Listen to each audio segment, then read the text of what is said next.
Kejadian 2. Demikianlah diselesaikan langit dan bumi dan segala isinya. Ketika Allah pada hari ketujuh telah menyelesaikan pekerjaan yang dibuatnya itu, berhentilah ia pada hari ketujuh dari segala pekerjaan yang telah dibuatnya itu. Lalu Allah memberkati hari ketujuh itu dan menguduskannya, karena pada hari itulah ia berhenti dari segala pekerjaan penciptaan yang telah dibuatnya itu. Demikianlah riwayat langit dan bumi pada waktu diciptakan. Ketika Tuhan Allah menjadikan bumi dan langit, belum ada semak apapun di bumi, belum timbul tumbuh-tumbuhan apapun di padang, sebab Tuhan Allah belum menurunkan hujan ke bumi, dan belum ada orang untuk mengusahakan tanah itu. Tetapi ada kabut naik ke atas dari bumi dan membasahi seluruh permukaan bumi itu. Ketika itulah Tuhan Allah membentuk manusia itu dari debu tanah dan menghembuskan nafas hidup ke dalam hidungnya, demikianlah manusia itu menjadi makhluk yang hidup. Manusia dan Taman Eden. Selanjutnya Tuhan Allah membuat taman di Eden, di sebelah timur. Disitulah ditempatkannya manusia yang dibentuknya itu. Lalu Tuhan Allah menumbuhkan berbagai-bagai pohon dari bumi, yang menarik dan yang baik, untuk dimakan buahnya, dan pohon kehidupan di tengah-tengah taman itu, serta pohon pengetahuan tentang yang baik dan yang jahat. Ada suatu sungai mengalir dari Eden untuk membasahi taman itu, dan dari situ sungai itu terbagi menjadi 4 cabang. Yang pertama, namanya Pison, yakni yang mengalir mengelilingi seluruh tanah Hawila, tempat emas ada.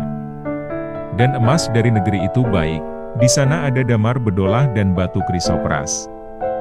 Nama sungai yang kedua ialah Gihon, yakni yang mengalir mengelilingi seluruh tanah Kus. Nama sungai yang ketiga ialah Tigris, yakni yang mengalir di sebelah timur Asyur. Dan sungai yang keempat ialah Efrat.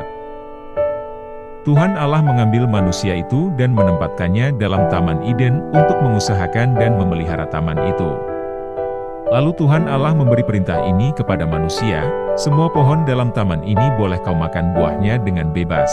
Tetapi pohon pengetahuan tentang yang baik dan yang jahat itu, janganlah kau makan buahnya, sebab pada hari engkau memakannya, pastilah engkau mati. Tuhan Allah berfirman, tidak baik, kalau manusia itu seorang diri saja. Aku akan menjadikan penolong baginya, yang sepadan dengan dia. Lalu Tuhan Allah membentuk dari tanah segala binatang hutan dan segala burung di udara.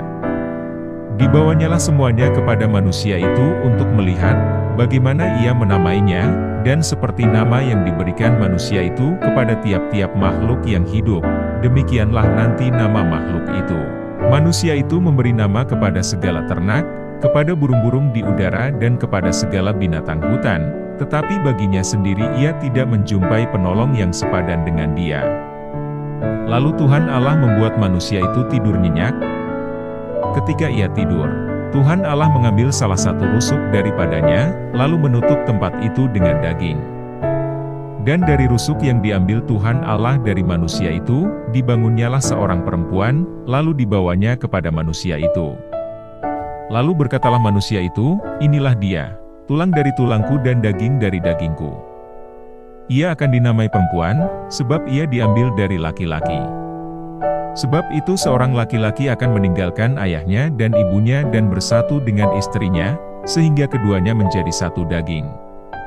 Mereka keduanya telanjang, manusia dan istrinya itu, tetapi mereka tidak merasa malu.